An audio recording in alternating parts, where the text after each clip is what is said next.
My name's Chris Billett. My name is Paul Anderson. My name is Mark Boyd, and you listen to the Blue Army podcast. Hello, my name is Derek Combs, and I listen to the Blue Army podcast. Should we get started? Yeah, let's get started. Let's get started. Right, I'm gonna minimise you because I've got a bit of reading to do for a while. So there'll be no eye contact with you for a while. I can't wait to say the joke of the week. Oh, Reed Sparrows, how's it gone? And welcome back to the Blue Army podcast. This is episode 51. A new year begins, and I am thrilled to be joined by none other than everybody's favourite co-host, the numero uno co-host, Deskibo. That was not a language. It's Will! Hey! Hey! Buongiorni! Buongiorno! No, you're going to do it wrong. You've got to almost do it right. You're going to do it wrong, though.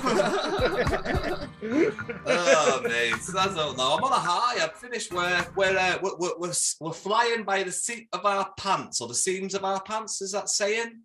Yeah, you know. Is this the closest to a match we've ever done a recording?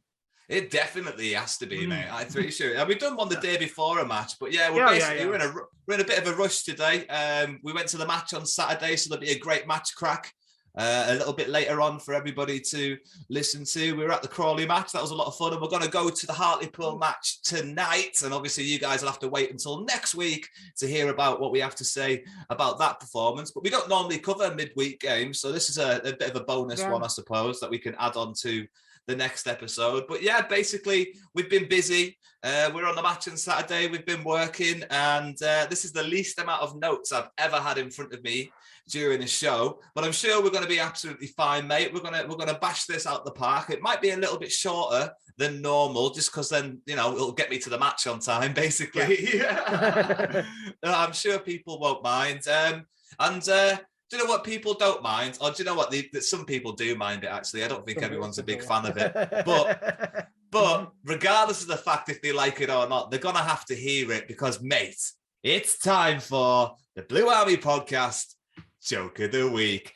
Is he having a laugh? I think he's trying to. It's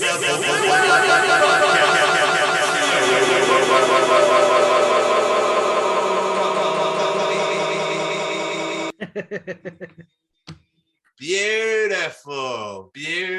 Right, Wills, are you ready for this one? Ready. Get your brain working. It's a thinker, right? Why do ducks have tail feathers? Why do ducks have tail feathers, Will? Oh, yeah. Oh, you've got me there. Why do ducks have tail feathers? Look at you laughing already. I think you know the answer. I think you're just being nice. Why do ducks have tail feathers? To cover their butt quacks. What? How would I already have that answer? I thought you might have seen it on the back of a cracker or something. Oh. You look like you knew. No, I was laughing because you were already laughing. It's a brilliant joke. And mate, I'm saving the best one till last. I found these 3 jokes. I told people about it last week. I found these 3 jokes that are hilarious. Right, last week's joke was good. This week's joke's good. Next week's joke, mate. Next week's joke. Yeah. Oh, it's going to be magic. It's going to be magic. And maybe that's a hint. That is a hint, actually. That's a hint. It's going to be magic. Mate, right, let's get on with things. Let's push on. Let's get to the match on time.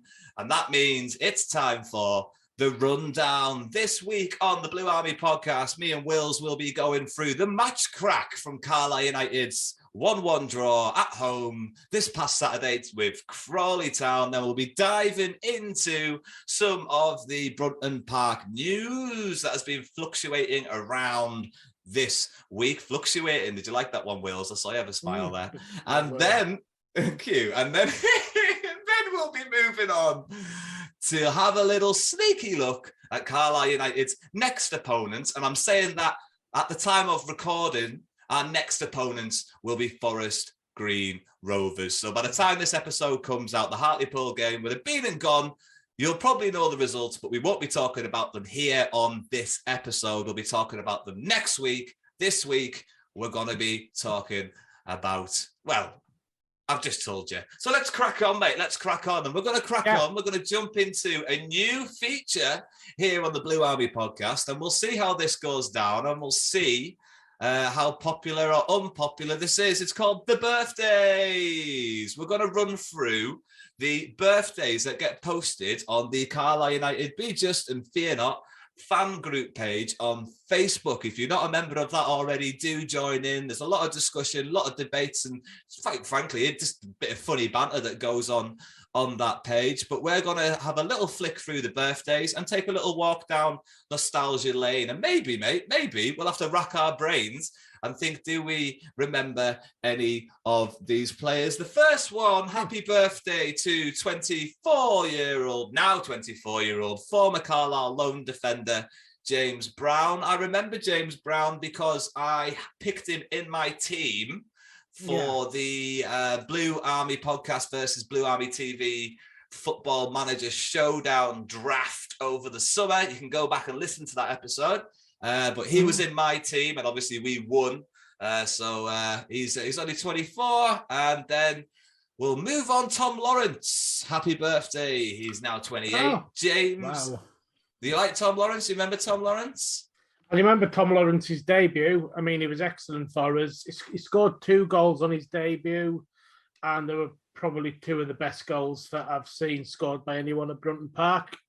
Sadly, in the season that we went down, beat Tranmere Rovers though on that day, and I say Tom Lawrence was 17 and scored an early goal, and also he scored one when he went on a mazy run. And I remember Sky Sports do like every week they did like a goal of the week, and that week Tom Lawrence came first and second in the goal of the week in the voting.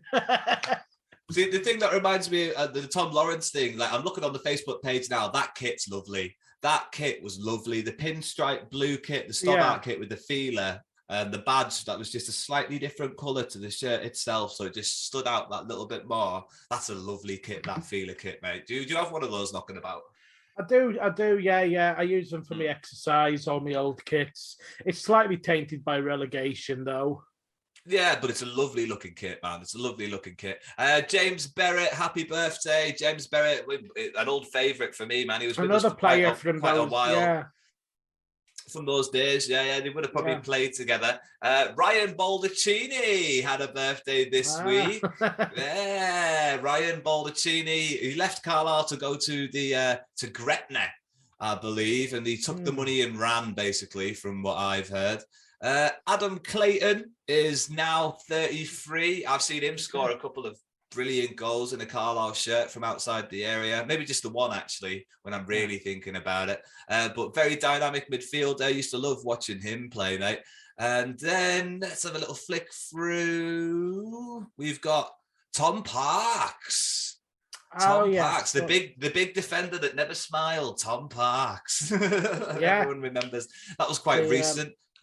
Is he still at Bristol Rovers, is it? Or I mean, I'll have to do the research.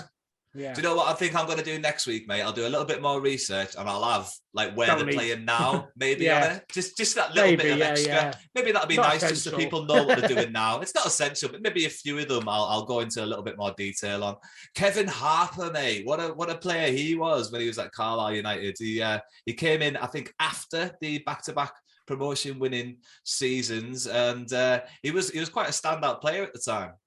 Yeah, I mean, I don't remember him all that well, but mini afro, very similar to Carl Hawley in stature. Yeah, I mean, I think that was an era. I was living in Liverpool at the time. I didn't get to that many games, so there's like the era around our promotion from League Two. It's quite because I wasn't getting to many games, so I can't really think much of him. Nah, well, we'll soldier on through the birthdays. Former Carlisle United boss Ian Atkins turned 65 this week, not 75. And Aaron Hayden, Mr. at Wrexham now. Mr. Wrexham turned 25 this week. We know where he is. We don't have to worry about that. Be nice to see if a bit of that money gets spent though. And do you know what? This is probably a good man to end it on. Peter Beardsley is 61. And he looks very happy. That's a nice Carlisle kit again. That Admiral shirt with the red and the blue and the big old red striped collar. Jeez, you don't get them like that anymore. Former Carlisle United defender Simon Jeffels also turned 56. Don't want to leave anyone out if I can help it. But I think that's it, mate. We've caught up on the birthdays. I quite enjoyed that, going down nostalgia avenue. Yeah. It's a good new little feature. Yeah, I think that'll be all right. I think in the background I'll get Mangy Moose to do as like a nice little sort of birthday-esque sounding sort of music, something a bit plinky plonky maybe. I think he'll give us a bit of that.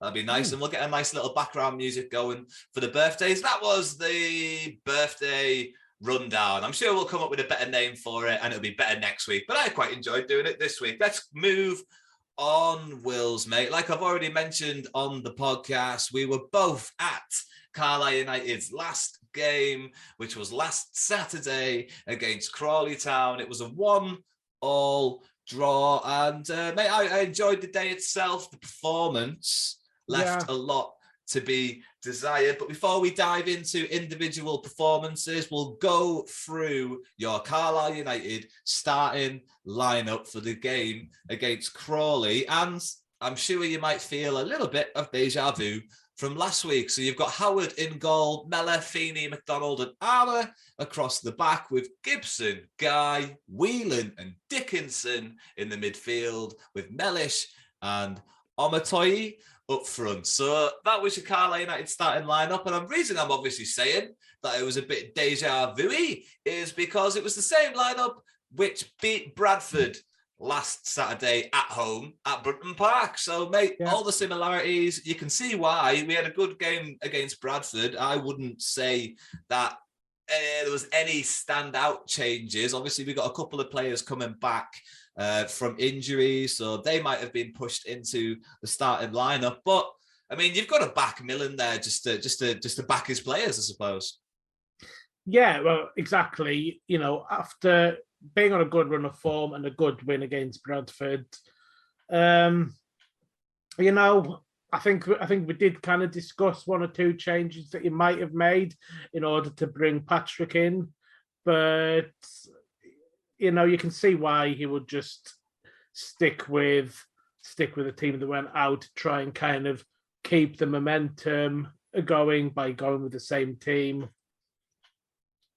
Yeah, it makes a lot of sense. Lots of standout players last week, and those players don't really have any replacements on the bench, so they normally are the sort of players that you would expect to see in the starting lineup. Now, the game itself, mate. I mean, Carlisle United, nobody really stood out as having an exceptional game across the 90, I would say. It's quite difficult for me to pull a man of the match out the hat, which we'll sort of have to do a little bit later on. Now, the result itself is a good result. Like, Crawly are in a good league position. They've been hot and cold this season, and we've managed to pick up a point when we're in quite a difficult position. But because we're on quite a good run of form, it was a bit of a surprise to see the lads have an off day, I suppose. And I hope it was just a bit of an off day sort of thing. I will expect to see changes tonight, because obviously there's only been 48 hours from the last game to this game sort of thing. So I expect to see a couple more changes tonight. I maybe expect to see, apparently Fishburne had a knock, and that's why he wasn't even on the bench, because he was nursing a knock. So I would maybe expect to see Fishburne coming back in tonight. But I mean, I forget what my point really was, to be honest. I guess I'm just saying that Millen proved, Millen had a good reason to do what he did, but the performance wasn't worthy of his backing, can I say? Yeah, you know, I guess we're putting, you know, performances like that from time to time, because otherwise we'd be thinking about getting promoted this season if the performances that we put in to go on a good run, if we could just expect to get them every time. It's disappointing though, and it does kind of like show that there are still, you know, opportunities for players who aren't in the starting lineup to get into the starting lineup, because, you know, even though he named an unchanged starting lineup once. Can we see him doing it again? Yeah, I don't think I wouldn't be entirely surprised if he does it again, to be honest. But really, I wouldn't be entirely surprised. I mean, I wouldn't be shocked. No, I mean, would you on the day? Would you say Crawly were the better team on the day? Would you say like they played poorly as well? Because no, I don't think they visibly played that bad. No, I mean, I think when you actually look at it, they probably didn't test Howard as much as they might have wanted to, and but overall, in terms of dominating the midfield, generally being on top, first to loose balls and all that kind of stuff. I feel like we were playing a much better team than we had been playing over the last few games. Yeah, I mean, we got off to a bit of a rocky start. I think they hit the upright in the first sort of 15 minutes, but Carlisle were growing into the game. I would say Carlisle were looking better as the game was going on. And when the goal happened, and I know it's probably a weird way to say it when the goal happened, but it was a surprise the way it went down. Morgan Feeney just lingered on the ball a little bit too long, didn't have a lot of control of it, and it was a bit maybe nonchalant about getting it clear, and the attacker was on him, and it was a blink of an eye. It just, no one was expecting it. I wasn't expecting it, and it was unfortunate because it looked like Carlisle were growing into the game at that point, and it just sort of came out of nowhere, and it really took the sails not only out of the players visibly, but it took the sails out of the fans as well. Yeah, I think so, because like you say, I think we were starting to feel that we were.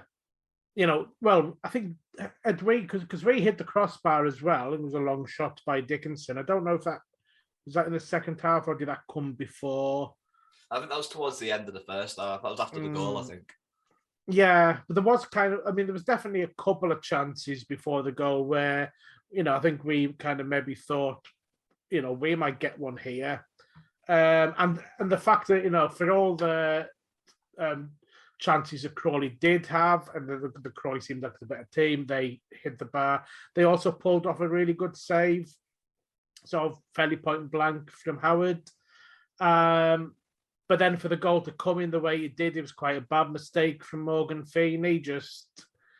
I talk about Crawly's pressing. Maybe it is that Crawly press so much that they can cause mistakes in the opposition. Feeney should have kind of dealt with that quite easily, but he didn't. And, we've seen that at Cinnabrunton Park before. He pounces on things, and he was very quick to react when the chance came up for him to score. I mean, what really stuck in my craw is about, I think 5 minutes before that actually happened, I was saying to you, on the terrace that Carlisle should get him signed up for at least another year, and then that happened. Yeah. So I don't know if that. I mean, obviously, wasn't trying to throw a bad omen towards him or anything, but it was just sort of like it stuck in my craw because I was backing him, and then obviously he slipped. But that happens in football. That happens. I mean, when you watch Premier League games, I've seen a couple of mistakes over this weekend, and it made me not think so badly of Morgan and what happened in that situation. Not a lot Howard could do once the attacker was through on goal. Unfortunately, he did finish quite well, but yeah, it just came out of nowhere, and it just wasn't expected. Carlisle were grown into the game, and it was a bit of a momentum killer. For me, Otatoyi didn't get on the ball very much in the first half, and it was a little bit frustrating that he was the focal point of the attack because Mellis was dropping deep to come and get the ball, and the ball was just never really getting into him. It wasn't really his fault that he wasn't featuring. He just never really had a chance to sort of like establish himself in the game. When he got on the ball on the few occasions that he did get on the ball, he did manage to either carry it or show those nice touches again. He does seem to have the ability to just lay off the ball really well when teams are in the counter attack. He seems to be able just to sort of play the right clever ball, left or right, into the right player, but it's always good enough to get past that defender and into the attacker's feet, where there is a lot of players at this level don't have that in their locker. They're very much turn and pass kind of thing. They don't have that cheeky little flick in their arsenal, and he's got a cheeky little flick and a nice smart pass. I mean, that was kind of like, sorry, because your sound cut out at just the right point where I thought you'd finished your sentence and were waiting for me to say something. All right, no, it was the end of the sentence. All right. Okay, so yeah. So I'm a toy. I mean, we were talking about sort of last week about him having that sort of like extra intelligence that you don't normally get from players of his age that have come out of Premier League academies. And it's probably that's involved in the sort of nice play that you talk about there, that, that he's just kind of like got that awareness. Normally players don't get until they're a lot more experienced. He didn't really get much of a chance against Crawly, but I think that's because we're just getting bossed in midfield, so we couldn't really play the sort of balls that he once played to him. They were just kind of sort of like random hits up to an area. If we got the chance, we weren't actually getting the ball on the deck in midfield and doing anything kind of particularly creative with it. Yeah, I mean, the half finished, Crawley 1, Carlisle 0, and you were hoping, because the last 5-10 minutes of the half was looking quite desperate for Carlisle. It looked like they were just waiting for the halftime whistle to go, and we were waiting a long time for that halftime whistle to go. But thankfully, Crawley, with not a lot of sting in the tail when it came to actually getting a shot in on goal towards the end of the first half. But you were thinking, hopefully, Millen's going to get the lads in. He's going to shake them up a little bit. He'll say, listen, you get moving, or he's coming on, and we're going to shake things up. And that's unfortunately what had to happen, because Carlisle came out into the second half and not a lot changed. Crawley were on top early doors, and they could have added to their lead. They were on the ball an awful lot in our final thirds. And yeah, when the changes came, it wasn't exactly apparent what was happening, because there was a bit of a formation change, wasn't there? I'm just trying to refresh my memory of the first substitution was Patrick for Corey Whelan. But you were saying that meant Mellish moved back into the midfield and Patrick and Omatoyi were playing up front together? Yeah, well, we were debating that, weren't we? Because when they were readying Patrick to come on, I thought he might come on for Mellish. And I think, we weren't expecting it to be Whelan coming off, and we're trying to kind of like work out how that was going to affect the formation. The substitution came in the 56th minute. That's one of the earliest substitutions Keith Millen's ever made. So he's obviously trying to make an impact on the game. You could see the way things weren't working, and he responded. He responded. He didn't expect them to stick with the game plan. He actually did something to try and change the game up. Now, I'm not sure if the fact that Corey Whelan was on a yellow card maybe influenced the decision that he was the one to come off and Mellish was the one to stay on, because I would have been quite reluctant to break up that midfield pairing. What about you? Yeah, I mean, I don't think that Whelan did particularly too much wrong in the first half, although, maybe he just kind of thought that we needed to be a bit more combative in midfield. It was more of a sacrifice, wasn't it? It was more, it's not because you're playing Blad, mate, it's because I need to change the game. It's not you, but it's the team, and this is the substitution I have to make to change the team up. Yeah, and, it's someone needed to come off for Patrick to come on, but maybe just kind of thought Crawley were being quite sort of like physical and pressing and fast, and maybe he kind of thought to leave John Mellish on. Mellish's performance probably did improve a bit after that, so he's maybe it's maybe the right thing that when we were saying that we thought Mellish might come off, that Mellish actually stayed on. I mean, the other thing as well was that Whelan was on a booking. Didn't I mean, it didn't look like there was much danger of him heading towards a second booking and going off. But maybe that's just the sort of thing that kind of like can influence managers one way or another when they may be a bit on the fence about who to take off if one player's on a booking. Yeah, I just feel like Patrick's going to make more of an impact when you do use him as a later substitution. He's quick and he's going to make those tired legs pay for it a lot more. 56th minute isn't the best time to bring a player like Omari Patrick into a game. I would have been more leaning towards bringing Abrahams on, because then you get the strength and you can batter them two centre-backs for a good 20 minutes before Patrick comes on and Alessandra comes on. That's the way around I would have done it. So that's another way where it kind of surprised me as well. I obviously would have brought on Patrick. In fact, I think I put him in the starting lineup for my sort of fantasy starting lineups that I do on the Instagram pages. But yeah, in that situation, 56th minute of the game, that's not when he's going to make the best impact he can possibly make on a game. If you're going to bring him on as a substitution, if you're going to bring someone on the 56th minute, you may as well have just started them, in my opinion. Yeah. But I mean, that's the way Keith Millen's gone for it. I don't necessarily agree with that one. Injured and acted early. What's that, sorry? He's decided he had to change it and he's acted early. Yeah.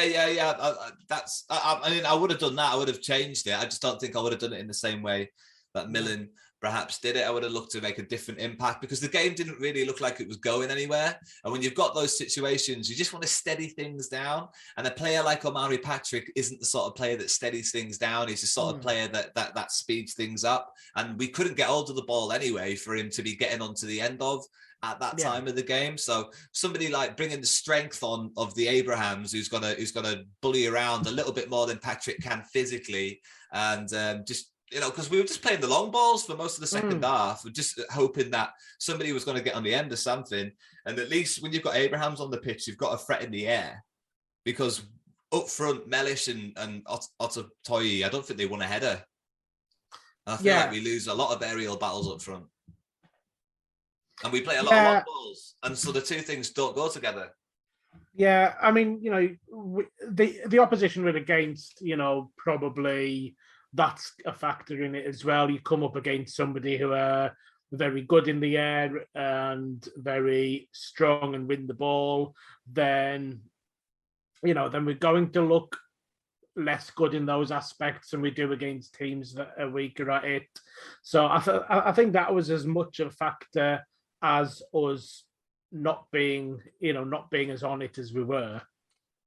I thought Riley was on the bench. I would have been tempted to bring Riley on for Whelan just because he's more of an attacking midfielder and just left the forwards the way they are. Sorry, I didn't mean to go back on that. But yeah, the way that the game ended, mate. I mean, you can't. We've obviously spoken about the fact that Carlisle just didn't really get going. The substitutions were made when they were made, and when the goal scorer came on, he came on in the 85th minute for Jack Armour, and it was a double substitution where Ototoyi came off for Abrahams as well. So we were obviously looking to change up the game plan once again, trying to rescue something from the game. And fortunately, it all came off for Carlisle in the end. In a corner situation, would you ever have expected Louis Alessandra to have headed home so brilliantly? I mean, it was a great header. It was right in front of us in the Warwick. It was one of those brilliant Warwick moments that you get when a player's just screaming into the stands at you and you're screaming back at him. And mate, what a moment, man. Yeah, I mean, he is quite good in the air, for a, quite a short player, Alessandra. I don't. But he's always been sort of decent in the air. He's obviously got a strong neck. He can win the ball, and if he can get his head to the ball, then he can do something with it. As opposed to a player who's maybe like 7 foot tall but has just got a neck made out of rubber. So the ball hits it and just no control at all. Alessandra's like the opposite. I'll tell you what, we kind of glossed over a moment, actually. There was a moment in the game where Jack Armour tripped over one of the Crawley Town players, and there was a penalty. And Crawley had a penalty, and there was a chance for us to go 2-0 down in the game before we obviously got the equaliser. And thankfully, he skied it, didn't he? He skied it, but when you're in that moment, mate, I can only imagine what taking a penalty against that empty stand feels like when you've got so many fans around it. Do you know what I mean? It's sort of like there's nothing in front of you apart from you and the goalkeeper. That's all you've got, you know? And I don't know. I could imagine it maybe being quite easy to psych a penalty taker out just because it's not that normal, is it? Well, yeah, although, you know, almost the whole of last season was played in front of no crowds, so players should be used to it. No, fair point. I'll tell you what I did notice though when he was taking the penalty. I did notice the flags weren't moving, so there was no wind really on the pitch. It's fucking freezing though. Still, there was no wind on the day, so really no excuse for Nadeson. It was actually Nadeson, wasn't it? Who blasted over the penalty over the bar. But thankfully he did. Thankfully he did, mate. And it added. I think that added to the excitement that little bit more. And that's when Millen made the changes, or shortly after. That's when Millen made the changes. There was 5 minutes of injury time added at the end of the game, and Alessandra's goal came in the 93rd minute. And I mean, I don't want to be a knob. I could feel it coming. You could feel it coming. Alessandro had a moment just before he scored where he maybe should have scored. Didn't make the highlights that. I wanted to see that again. Yeah, me too. Yeah. But obviously from the corner, brilliant set piece play. Maybe Crawley were all over the place. Maybe the occasion got to the better of them. But Alessandro was ahead of his man. Plenty of room. 6-yard box. Great header, no chance for the goalkeeper. Great moment, and I'm gonna remember that one fondly for a while to come, mate. I'm pretty sure we got seen on one of Barbara Abbott's pictures celebrating that. But obviously, really, the way I am at Brunton Park, I'm very covered. You're quite tall though, so you maybe kind of like stand out more on pictures. Well, you can't see me though because obviously I'm just hat and scarf. That's all I am. But I did see a picture of someone that was hat and scarf. Right, okay, that might be those. Hang on, but I haven't seen a picture of me though. So I'll find it. It was on the first release. It was on the first release one. I'll try and find it tonight. Yeah, shows it later. Yeah. I'll try and find it. Yeah, I'll try and find it. And speaking about tonight, we better soldier on through this and keep cracking on, mate. Yeah. Obviously, I did mention a little bit earlier on, it's going to be hard to pick a man of the match, but the moment is here. Yeah. And I mean, I think I started last week, but I'm on a bit of a roll, so I just came into my head. I know he only played 10 minutes. Yeah. But he did score the winner, and he did have a moment before that. And you have to say that, you know, in those 10 minutes, if you had to give his performance a mark out of 10, it would be quite a high mark. Yeah. And if I had to give everyone else's performance a mark out of 10 across the 90, you know, it would be about a 6. So, I mean, are you allowed to do this? Can I give Alessandro the man of the match? Yeah, of course you can. Give whoever you want the man of the match. Can you do that when they've not played that many minutes? You see it on just someone who doesn't play many minutes. If he has a big impact and no one else in the squad's played all that well, then yeah, I've certainly seen kind of like professional pundits do it. Right, well, I'm an amateur pundit and I'm going to do it. Do it. That's it, yeah. I'm going to give it to Louis Alessandro, mate. That's what I'm going to give my Foxes feature man of the match. What about you? So, like, I did kind of like veer away from giving the man of the match to Alessandro and gave the man of the match to someone who played 90 minutes. And I was criticising this guy to you all through the first half.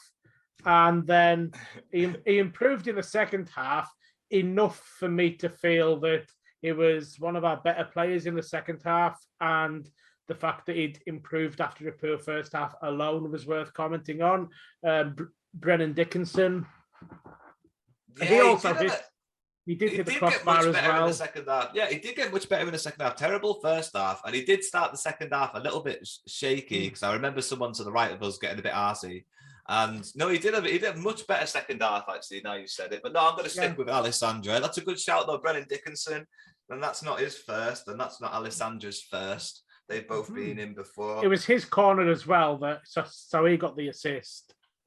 Yeah. No, I mean, I think both quite deservedly so. Again, difficult one. Nobody really got going, and it's kind of judging players based off sort of like, 45 minutes for you, really, and 10 minutes for me. But, I have to give you that one. And I kind of I commend you for not going with Alessandro as well and shaking things up slightly. We'll soldier on into the news that have been coming out of Brunton Park this week. Now, there has been a player departure, but it's only on loan, so don't worry too much about it. Taylor Charters has made his way to Gateshead on loan and helped his side to a 2-0 victory on the weekend. Obviously, now he's been reunited with old Cheddars. Chedwin Scott is at Gateshead, so them two have been reunited.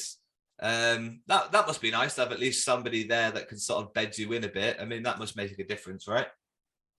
Yeah. I mean, I guess I don't know how well they knew each other. Kedwin Scott, it wasn't at Brunton Park very long, I suppose, but I'm sure they have kind of like, had a bit of a, all right, nice to see you again kind of moment. Yeah. And hopefully, Gateshead are a decent team, so it's not like sending players out on loan to the likes of Workington and Penrith, where it just seems to be a precursor to them getting released. Yeah. Charters, I thought this season be his breakthrough season. It's harder to have a breakthrough season when the team is struggling, though, because they rely a lot more on players who have got experience and, players who are a bit more canny than some of the young players. So it tends to be tough on some of the younger players when the team as a whole are having a bad season. So he's gone to Gateshead, and immediately we get kind of good news for how he's doing down there. Keith Millen mentions it as well in his press. I forget the word for it. The bit where the manager talks to the media. Press conference. All right, okay. That's the one. Yeah. So so that's kind of like promising that he is a player who we're hoping to get back better. He's only on a month's loan, so it's not like it's, there might obviously be an extension at the end of that loan, but it's maybe says a bit to Millen's not completely ruled him out of coming back into the first team. It's just a case of go out there and get some men's football under your belt. Injury crisis and he'll have to. Well, yeah, perhaps, but I do want to point out it is only just a month's loan at this moment. So. I mean, I think that does play a factor because, if you were willing to lose somebody until the end of the season, you'd just give them to the end of the season, wouldn't you? Yeah.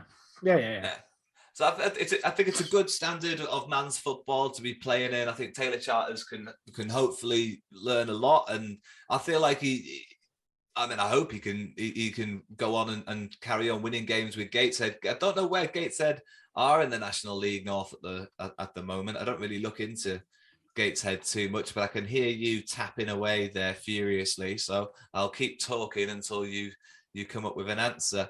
The second.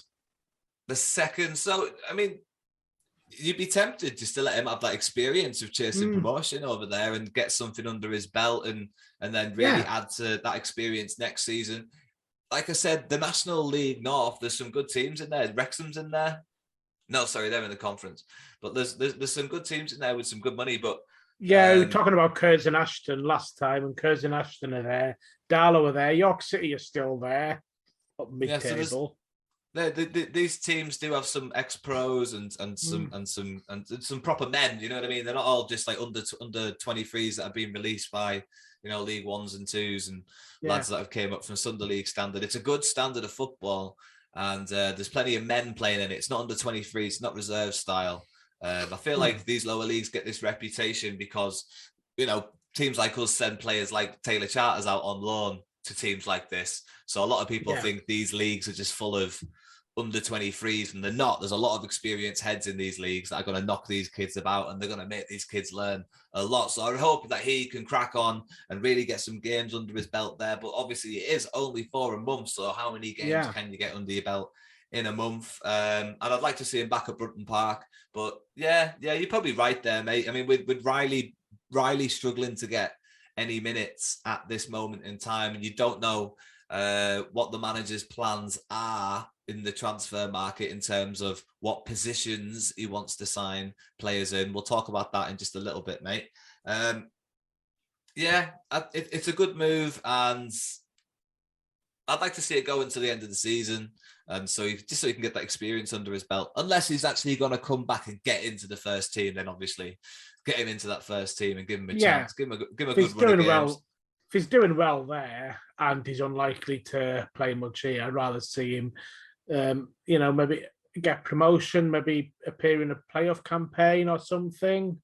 Yeah, I'd like to see him on the left a little bit more as well. I thought he was quite a good player out on the left, but he seems to get played centrally quite a lot.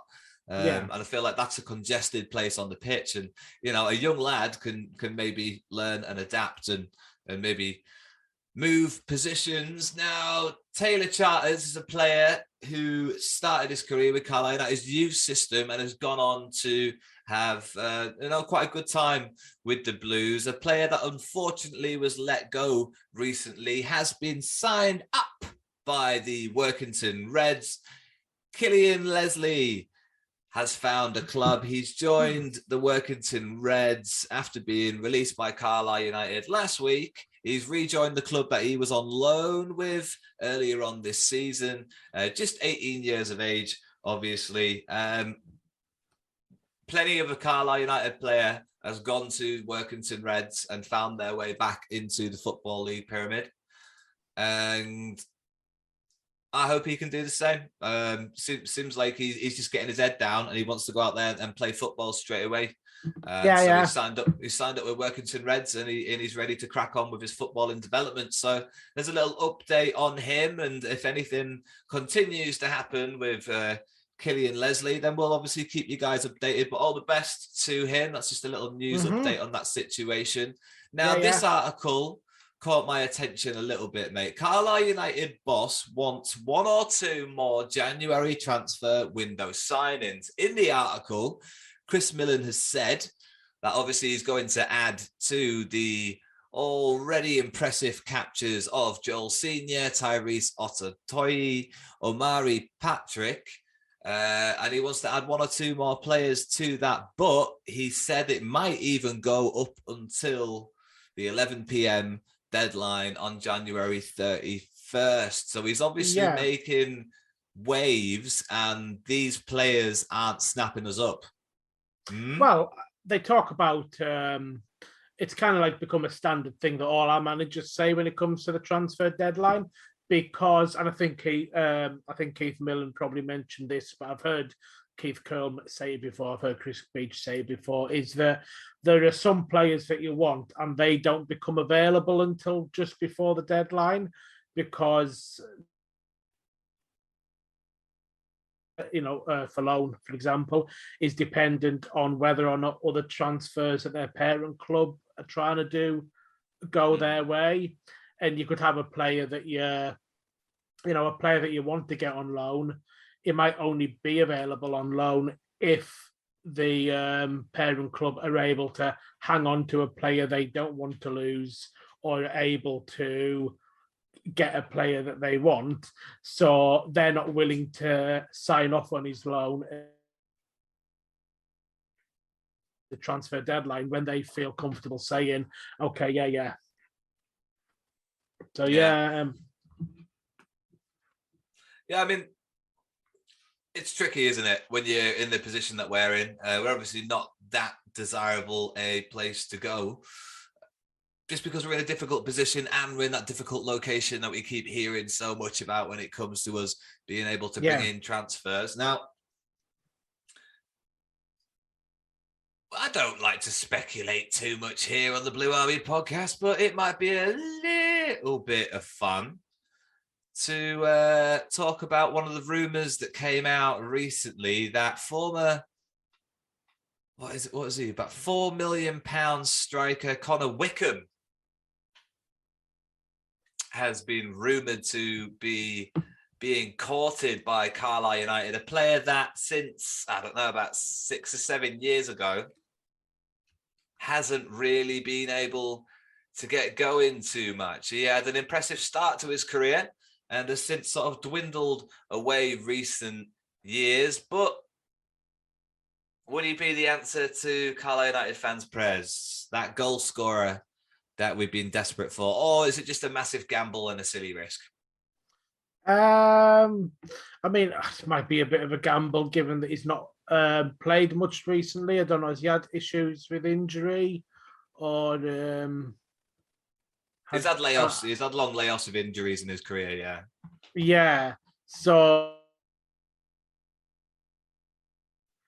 I mean, you know, shades of. I'm pretty sure he signed early doors for somebody for a couple of million. Signed early doors in his career for somebody for a couple of million, and in like the first game, or maybe in training, he was done for like 7 months. Yeah. So I mean, it was like a starlet when he was at Sunderland, and then I mean, I don't know if Sunderland was where he got injured, but he kind of like been around a bit after that, but going down going down in the divisions. Most recently released by Preston North End, just 5 days ago. Yeah, and so he's been training. Yeah, so like, you know, it might be a bit of a pie in the sky one. I think he might still be a bit too big to drop down to League Two. Yeah, me too. But you remember when Michael Bridges, sometimes players of that caliber, if they've had issues with injury, will sign for a club in League Two. Michael Bridges, I can't really see it though. Sounds like a absolute scurrilous rumor. I mean, I think I had a football manager. I know I keep talking about football manager all the time, but I had a football manager say a couple of years ago where Connor Wickham was a hell of a player for me. I think he could play right, left, and up front. And he's about 6'3". He's a big lad and he's quick as well. So, I mean, maybe you're right. It would be a bit of a pie in the sky for somebody to drop down from the Championship into League Two. Yeah. But he does seem to be a Northerner, does seem to like his Northern teams. And like you said, he hasn't played a lot of football in recent years, hasn't played a lot of impressive football in a number of years. And if we throw some of that Aaron Hayden money at somebody for an 18-month contract, something interesting might happen. But yeah, I'm sure there's lots of really fun options on the loan transfer market for Burnley or Reading.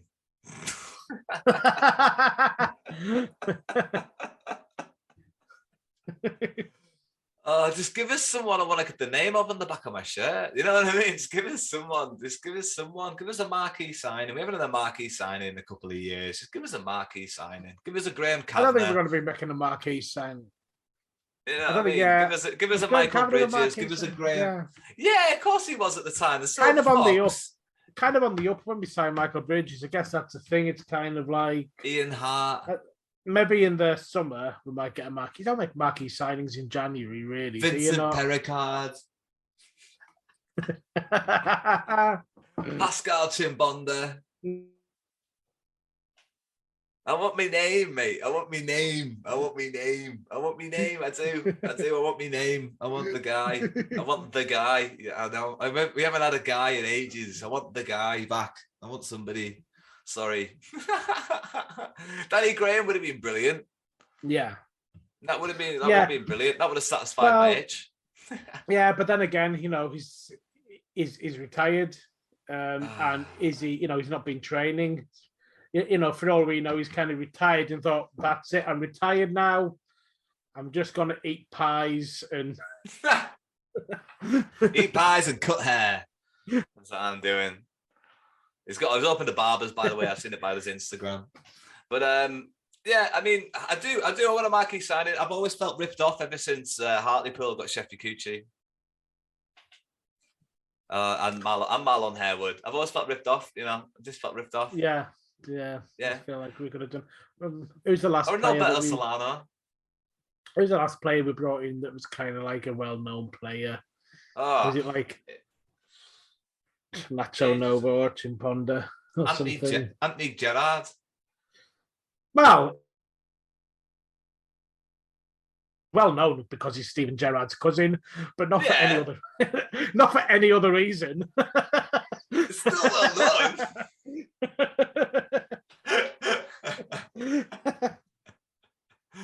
Oh dear me, mate. Oh dear me. Yeah, I mean that's the news, mate. That's the news. We've covered the news. Let's have a little sneaky look ahead to next weekend's opponents.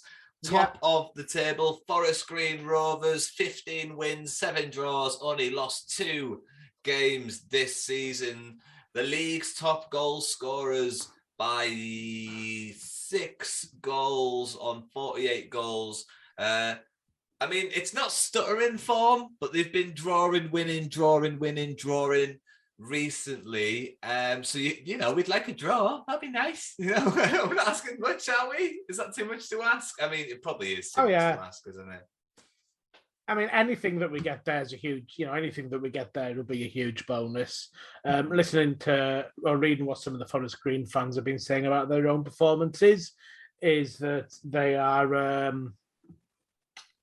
they tend to struggle a bit early on in matches and then come on strong. So the teams that have done well against them are teams that can maybe... I mean, I was just looking at the league table here, and one of Oldham Town's 6 wins this season, bottom of the table, Oldham Athletic, did actually... no, it was a draw. Sorry, it was a draw. I ruined it. Sorry. Yeah, but Oldham Athletic and Forest Green had a, crazy 5-5 draw in the league a couple of weeks ago. But they have beaten, Forest Green have beaten a lot of the sides around us recently. They've beaten Colchester, they've beaten Stevenage. The draws coming against Northampton, Exeter, and like I said, Oldham most recently. Yeah. So they are beating the teams around us, beat Bristol Rovers, beat Barrow. But... yeah, I'm going to have to make my prediction. And as always, as tradition, I can't predict that Carlisle are going to lose a game. And I never really want a draw. Nobody really wants a draw. So I always go for some kind of win. So, yeah, Carlisle win 1-0. And Callum Guy scores a goal. Go on, then.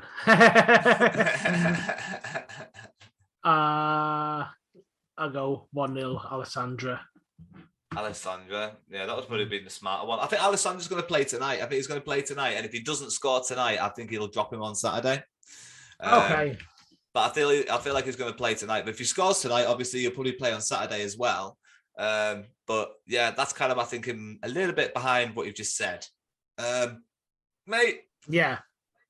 I reckon that's enough from me and you, isn't it? We've rambled on a bit and we've got to get to the bloody match, mate. We've got to get to the match. Yeah. So I'm going to edit this.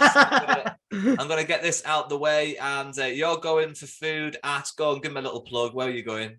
Alessandro's. You're going Alessandro's. Greek the Greek place on Warwick Road.